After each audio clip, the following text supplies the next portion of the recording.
Вие знаете дека ние во 3 града имаме така наречен проект Safe City, кој што е насочен кон зачувањето и на јавната безбедност. Сега се прави надрадба на целиот тој систем во кој што практично ќе се воведат и сообраќајните казни и прекршоци да одат директно по електронски пат. Такво проширување ќе имаме и низ автопатите во државата. Министерството за внатрешни работи, знаете дека изгради еден објект во Прилеп,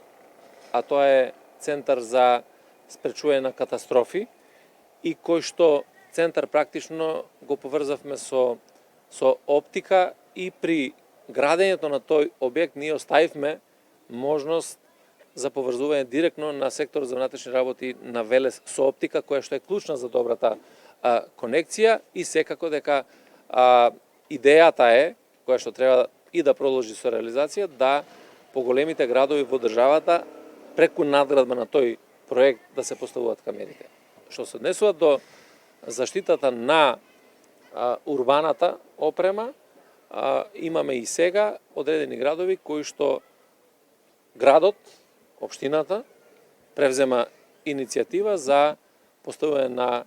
камери за заштита на урбаната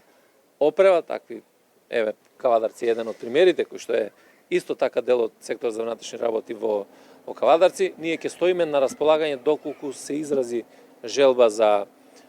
помош, техничка, стручна и така натаму, за да им помогнеме и на локалната самоуправа, за да можат тоа да го реализираат. Меѓутоа секако тој дел нашиот што е делот на сообраќајот и на сето друго, тоа е нешто што се прави на централно ниво.